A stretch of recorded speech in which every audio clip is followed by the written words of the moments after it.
our series Conversations on Commemoration. I'm joined today by Dr. Catherine O'Connor of the University of Limerick to discuss commemorations and oral sources. Thank you very much for joining me, Catherine. Catherine, how can oral sources contribute to commemoration?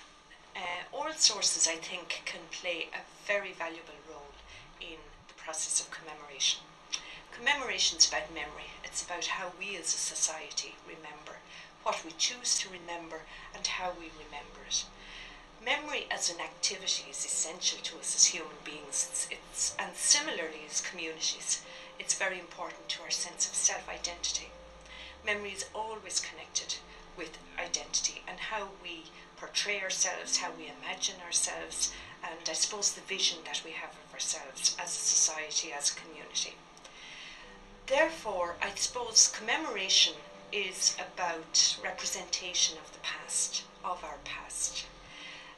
All around us we see representations of this past. We see it in street names, we see it in place names, we see it in memorials, in statues, in public buildings, public parks, but not just in the physical manifestations of commemoration, but also in visual, for example through the arts, and also oral, through oral sources, for example oral narratives preserved in our stories, in our literary texts, and in our songs, also in our folklore. So in this way oral sources play a part in commemoration.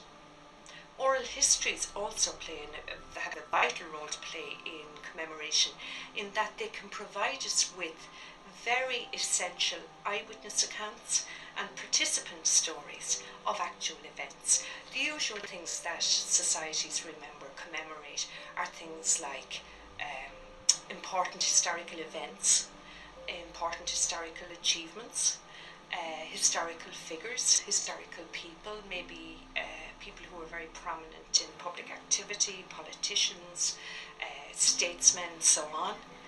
And also sometimes it's necessary for societies to commemorate events in their past and attempt to deal with events in their past which may not be so positive. And I'm thinking, for example, of wars, of the commemoration, for example, of the Second World War, which happened on the 50th anniversary and so on in places like France and Germany. I'm thinking of Holocaust commemorations, memorials and so on. So oral sources play a vital part in commemoration, in illuminating and recording and documenting for future generations eyewitness accounts and participant accounts, the private stories in commemoration. And what then are oral sources?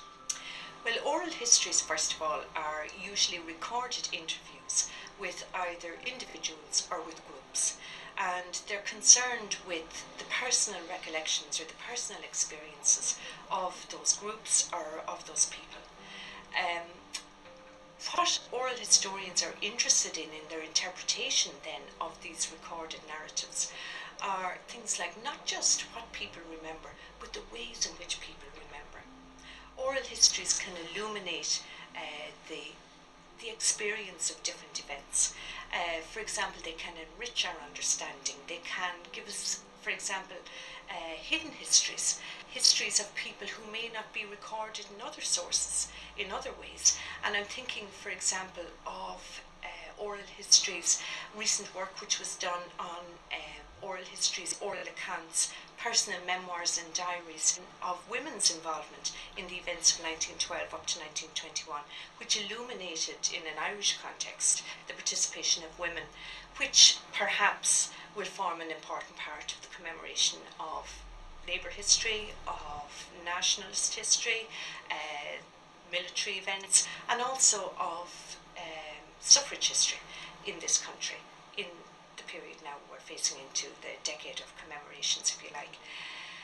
Other oral sources include written sources, for example, oral narratives, diaries, personal memoirs, and so on, personal testimonials and witness accounts, and I'm thinking here of the witness statements in the Bureau of Military History, which were taken of people who lived through the period 1913 to 1921 and which were recorded. We have, I think, 1,700 and something witness statements, which have only been released to the public in recent years, but an invaluable source for the historian of the period, for the Irish historian of the period. I'm also thinking of the greatest collection of oral history that we have in this state, which is the National Folklore Collection, which is held in the Department of Folklore in UCD. And this is the collection, the recorded accounts of the stories of over 40,000 Irish people, talking about a myriad of topics, a huge bank of our rich cultural heritage, about what people chose to remember, how they transmitted these memories, the rituals, the traditions, the customs, the language, an invaluable resource for us in our attempt, I suppose, to frame ourselves, to identify ourselves as a nation and as a new state. Can you give some examples then of oral sources and commemoration? As mentioned in another conversation in this series, commemoration can serve the cause of nation building, as in the 1966 commemoration of 1916 Rising.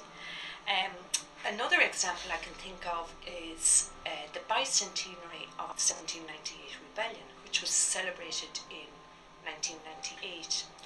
And one of the ways in which oral sources contributed very much to this was in the publication, the republication, and I suppose the publicisation of a number of memoirs and diaries by some of the principal protagonists of the rebellion, and also I'm thinking of the publication, the republication again, as I said, of 7 loyalist women's narratives, which revealed a previously, I suppose, unexplored or unacknowledged role of women in the rebellion of 1798, and not only revealed the role of women as activists in the rebellion, but also gave us a fascinating insight into some of the social effects of the rebellion, some of the economic consequences, some of the experience, I suppose, of people, of ordinary people in the rebellion.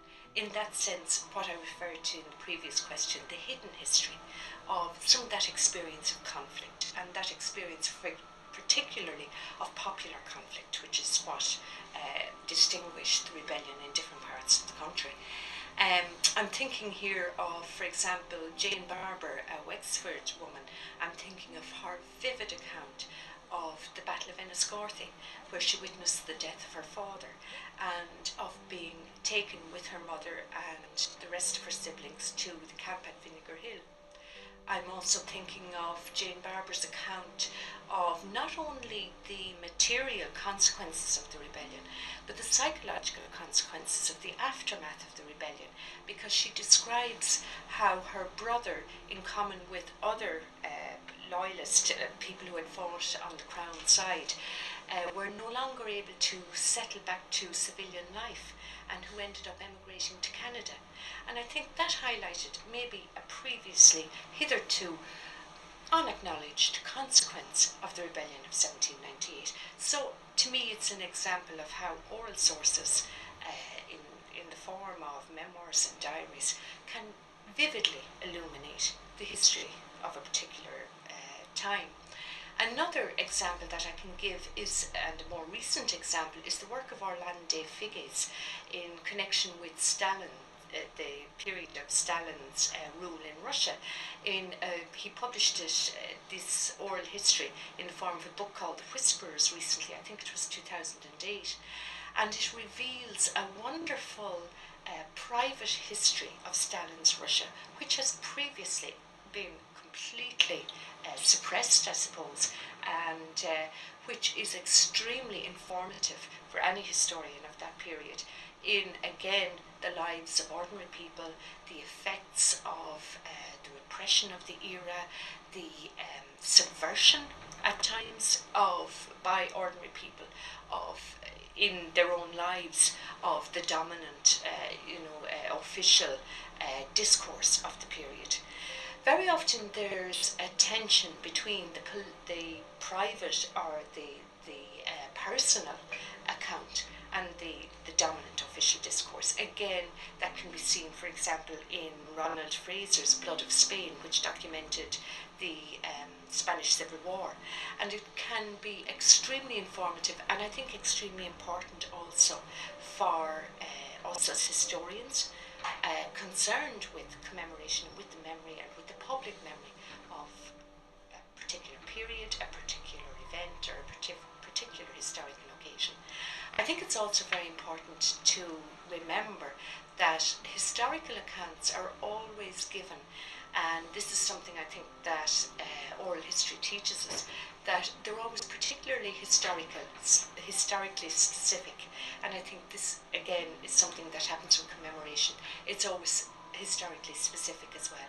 And it's always, for example, one of the things that happened with the commemoration of the 1798 rebellion, the bicentennial commemoration that I was talking about in 1998, was that it occurred within the contemporary context of the peace process in Northern Ireland.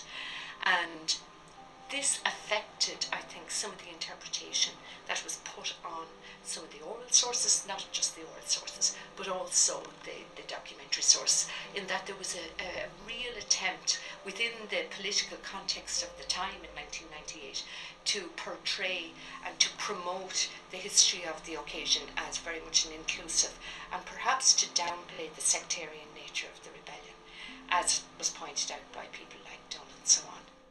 So, oral sources can reveal much more than a person's experience of an event. In the words of Pertelli, oral sources reveal not just what people did, but what people wanted to do, what people believed they were doing, and also what people now think that they did. So oral sources can reveal an awful lot more to us than just the actual I suppose facts of the occurrences, and in this way I think they can contribute very much to our historical understanding of the past. They reveal, I suppose, layers of memory, and they tell us about maybe how people remember, but also how people make sense of their past. And I think that's very useful for us too as a society in terms of understanding how we attempt to make sense of our past. The analysis of oral sources can show us where memory and myth coincide. Sometimes the language that's used can be, for example, in the folklore stories, sometimes the language is very much heroic language in terms of the past and heroes of the past and so on. So it can give us a greater understanding of how events, how people are remembered, and the language that they're remembered through, and the meaning, I suppose, that we attach to events and to particular items of commemoration. So how then would you summarise the value of oral sources to commemoration? Well, first of all, oral sources can reveal hidden histories. They can tell us about personal relationships, they can tell us about family life, they can tell us about personal experience, they can tell us about the often invisible histories of people who aren't in other sources, who aren't in public sources, who aren't in political life, or who aren't maybe leaders of the economic and social life of a country. So they can very much reveal hidden histories and hidden stories. Oral sources can also sometimes contest and challenge some of the more official interpretations, and they can be very they can reveal the past to us in that sense as well. So they can be very valuable in that sense. I suppose the value of oral sources to commemoration is to hold us to account then in our representation of what it is we think we did, as well as to illuminate and enrich our understanding of what happened.